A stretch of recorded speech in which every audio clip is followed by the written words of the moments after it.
Hi guys, I'm Rachel. If you're new here, we are currently reading the Bible in 1 year. We are reading it with the help of the Bible study by Zach Wendell. I will link it down in the description. Last week we talked about the book of Genesis, so this week we are going to be talking about the book of Exodus. The book of Exodus was written by Moses, and it was, according to scholars, written between 1446 BC and 1406 BC. It was about Moses. It was about the Israelites escaping from Egypt. It was about the parting of the Red Sea, the 10 Commandments, and the tabernacle. So let's get into the video.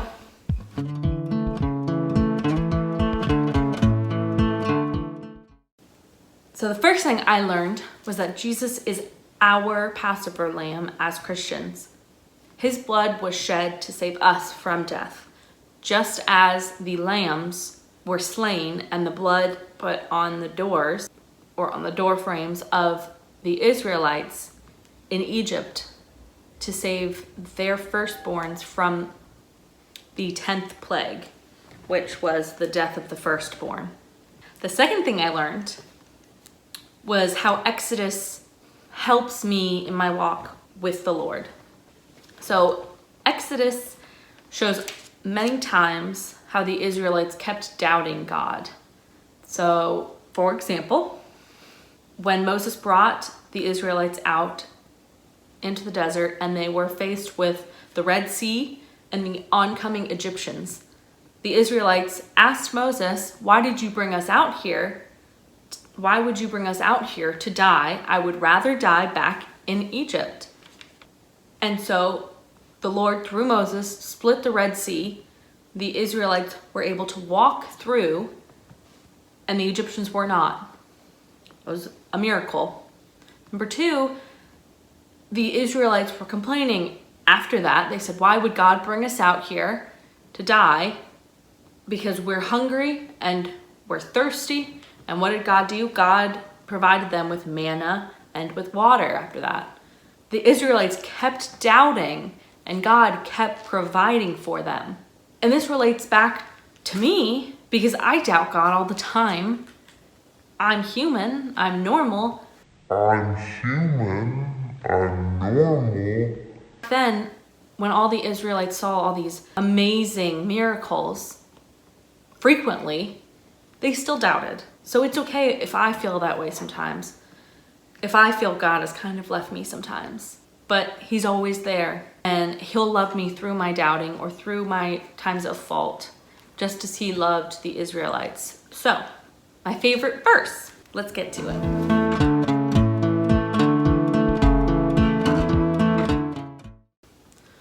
So my favorite verse is actually verses this time. It's the 10 Commandments. So it's Exodus chapter 20, verses 1 through 17. And it's all the 10 Commandments.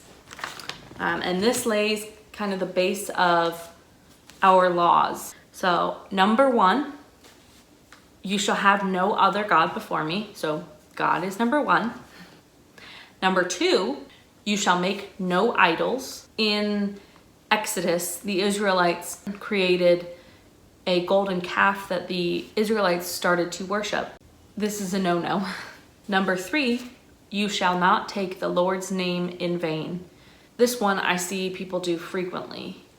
And to me, it's one of my pet peeves, and it feels like nails on a chalkboard.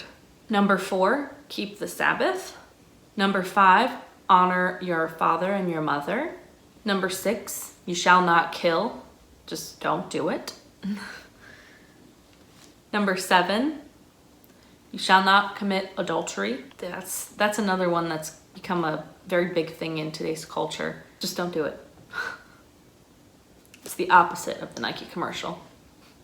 Number 8, you shall not steal. Number 9, you shall not bear false witness, which you shall not speak falsely. And number 10, you shall not covet or yearn to possess something that's not yours. So these 10 commandments are easy enough to follow.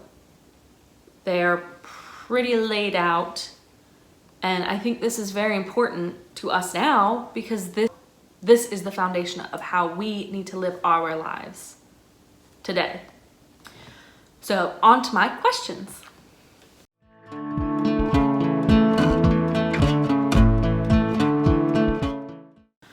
Okay, I have 2 questions today. The first question, why were Pharaoh's magicians able to perform the initial plagues? For example, turning a staff into a snake. Why did that magic exist? I understand God wanted to harden Pharaoh's heart. The verse says, Pharaoh will not listen to you, so that my wonders may be multiplied in the land of Egypt. Exodus chapter 11, verse 9. So I understand that God wanted to have his message emphasized in the land of Egypt, but I don't understand why the magic existed. My second question, in chapter 21, why is there so much written about slaves? And why were slaves okay? Why was God okay with people owning other people? So if you have any answers for some of my questions, or if you have any other questions, I want you to leave them down below in the comments. Let me know what your favorite verse from Exodus is. And I'll see you next week with Leviticus. If you're not caught up, you can watch last week's video on the book of Genesis. And I hope you like this video. If you did, can you give it a thumbs up and subscribe for next week's video. Thanks so much, guys. Bye.